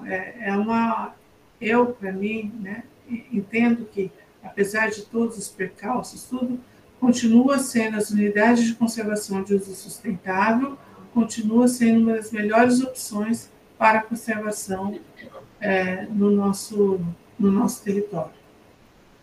Né? Principalmente as reservas extrativistas, que conseguem colocar os freios aí, muitas vezes, na degradação. Mas a exploração de petróleo, bom, primeiro que a exploração de petróleo, a gente já é assim, quando a gente falou de mudanças transformadoras, esse conceito que eu trouxe é de uma economia que não seja baseada em petróleo. Né? Essa é a grande mudança transformadora que a gente precisa para ter alguma chance de sobrevivência como espécie nesse nosso planeta, né? Luiz, você sabe disso muito mais do que eu, mas eu sou totalmente a favor do veto à exploração naquela região, não tem dúvida alguma a respeito disso. Né? Você já sabia essa minha resposta quando você fez a pergunta. Acho que é uma situação bem dramática, que se não houver uma mobilização muito grande da sociedade, o Rodrigo Agostinho vai ficar falando sozinho, mas, em todo caso, era um pouco isso que eu queria ouvir de você. Obrigado, Cristina. Eu só queria fazer um comentário rápido antes de passar a palavra para a Emília. Não, eu tinha visto que você colocou que dos manguezais a perda é só de 2%, por enquanto, é isso? Não. Isso foi... Porque, assim, é importante dizer que, quando a gente faz síntese de conhecimento, a gente não faz pesquisa. A gente faz uma avaliação de tudo que já foi publicado a respeito daquele assunto. E o que a gente tem são dados que, entre 2000 e 2022, num período de 22 anos, foi perdido 2% dos manguezais. A gente não sabe quando foi perdido antes de 2000, entendeu? Então, é por isso que eu mostrei lá na tabela os períodos para o qual a gente conseguiu informação. É que eu achei esse número baixo. Não, é super, mas isso sem contar. Bom, vê a Baía de Guanabara, gente. Aqui tudo era manguezal antigamente, praticamente. Né? O fundo ali da Bahia, hoje é tudo cidade. Eu estava achando bom demais para ser verdade. Mas... Não, é por isso que tem um intervalo. Por isso que, para ler, eu faço o beabá, eu explico como é que a gente apresenta a informação, qual que é, o critério que a gente dá né, o quão confiável é cada uma daquelas afirmações, exatamente para que a pessoa, ao ler o nosso sumário, possa entender, né, como é que as afirmações, as mensagens-chave são produzidas. Né? A gente não levanta, a gente não faz pesquisa, a gente sintetiza o conhecimento que já existe. Aliás, me lembre depois de passar para você o PDF do diagnóstico, do sumário, para o pessoal ver. Sim. Emília. Cris, obrigada. Delícia eu te ouvindo, delícia a forma como você construiu a apresentação. Estou aqui com um monte de perguntas, mas eu acho que, por conta do tempo, eu vou fazer uma só. Tá? Urbanização sustentável e linha costeira existe? Urbanização É possível falar em urbanização sustentável, como eu estou falando, na linha costeira brasileira? É possível falar, né? Sempre é possível falar. Você pode criar os termos que você quiser. Gente, é viável? Então vamos lá, é viável dizer que isso é passível de acontecer? Há algum exemplo na linha costeira brasileira, urbana? No Brasil? Algum lugar que vocês falam aqui? Depende, bom, primeiro depende do teu conceito de sustentável. Tá? Então, vou começar por aí. Porque, assim, a gente...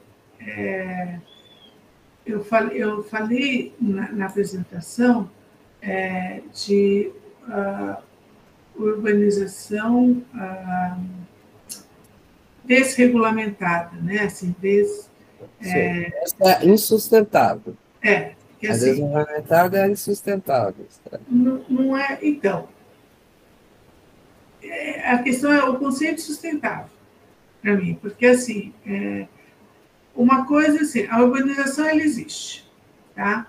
Existem pequenas cidades litorâneas que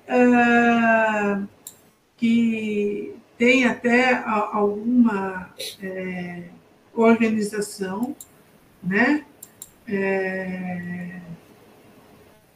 Agora, toda cidade toda a infraestrutura, ela é construída em cima de um ambiente natural. Então, para que exista cidade, já foi feita uma destruição. Tá?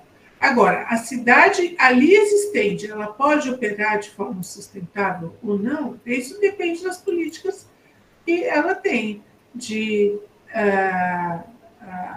como que fala, de gestão, não é gestão de esgoto, falei o termo, não é gestão, de coleta e tratamento de esgoto, de coleta e tratamento de resíduos sólidos, né? De práticas não poluidoras, né? Do ar e da água também, mas do ar. Quer dizer, o que é sustentável, não? De produção de alimentos orgânicos, por exemplo, nas redondezas para sustentar aquela população, né? Eu não vou te falar que eu tenho um exemplo para dizer para você, não tenho. Mas, assim, teoricamente, é possível construir cidades sustentáveis em zona costeira? Ela pode se tornar sustentável a partir do momento que ela se tornou cidade. Mas para se criar uma cidade, você tem degradação ambiental. Isso é o básico, né? Não sei se eu respondi a tua pergunta, Emília. Tudo bem. E a outra coisa, camarão, pescoaquicultura. Então, existe a pesca de camarão, Uhum. que não é arrasto de camarão. Eu trabalhei em comunidades costeiras que faziam pesca de camarão, e até tive lá agora, durante esse evento que eu organizei, eu levei parte dos participantes numa comunidade que é a Praia da Almada, no norte de Ubatuba. Lá na Praia da Almada, eles pescam camarão branco, aquele camarão grandão, com rede de espera. A Uau. rede de espera de malha 6. Só que na legislação não pode pescar com essa malha. Mas porque vai pegar peixe miúdo. Mas o foco deles, eles põem no horário que sabe que vai pegar camarão, num ponto que sabe que vai pegar camarão. Vez ou outra, cai uma tartaruga na rede. Mas isso é normal, entendeu? Mas o impacto é muito baixo. E, normalmente, se cair a tartaruga, vamos conversar. Não vai jogar a carne da tartaruga fora. Ela vai para a panela e vai ser aproveitada. Embora seja ilegal. Entendeu? Mas, assim, existe pesca de camarão que não é arrasto de camarão. Tá?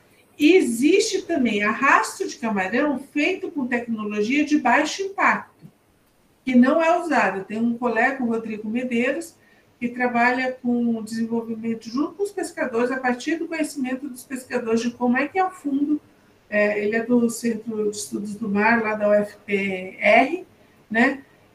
Para desenvolver tecnologias de arrasto não prejudicial. Tudo de pequena escala e baixo impacto. Entendeu? Agora, toda vez que você aumenta a escala, aumenta o impacto, né? Não tem como não aumentar. E daí a gente fala assim, então, eu não como mais camarão na vida?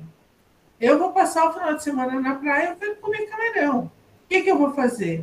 Eu vou tentar comprar o camarão do cara que pescou de forma menos degradante ao ambiente possível. Sempre eu vou conseguir? Não, mas às vezes eu consigo. Então, a gente também não pode ser hipócrita assim, de achar que não vou mais... Porque se você não come nada, você não vive de nada, porque tudo tem impacto. Qualquer produção alimentar tem impacto, gente.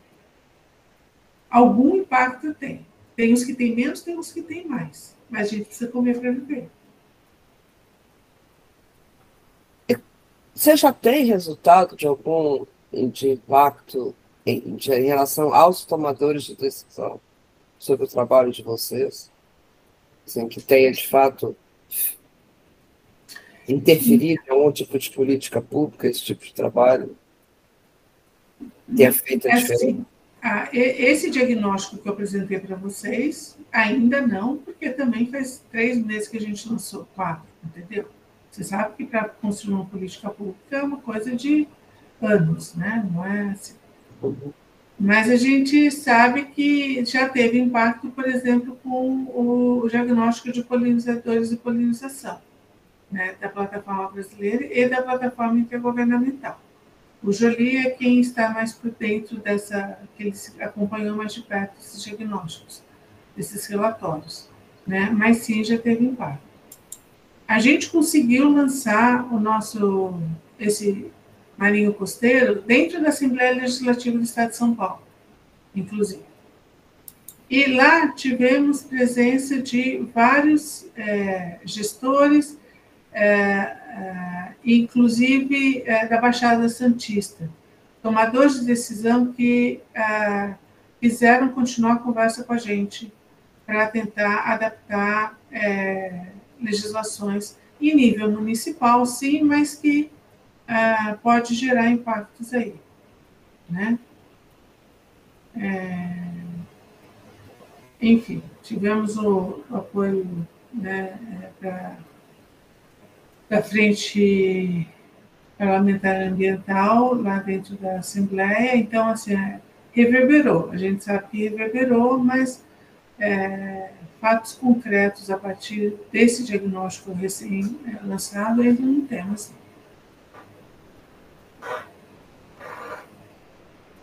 Certo, pessoal. Dado o avançado da hora, acho que a gente pode ir encerrando por aqui, a não ser que alguém tenha alguma pergunta muito importante agora para fazer. Se quiserem também entrar em contato comigo depois, Sim. e-mail, né, dos professores, então... Depois eu te cobro, Cristiana, então, para você me passar o relatório. PDF, manda igual chama, daí você já coloca para mim. Tchau, Cristiana. Gente, obrigada a todos, então. Obrigado a todo mundo aí, um abração. Bom fim de semana. Até a próxima Tchau, tchau. sexta-feira. Até mais, gente. Tchau, pessoal. Até mais.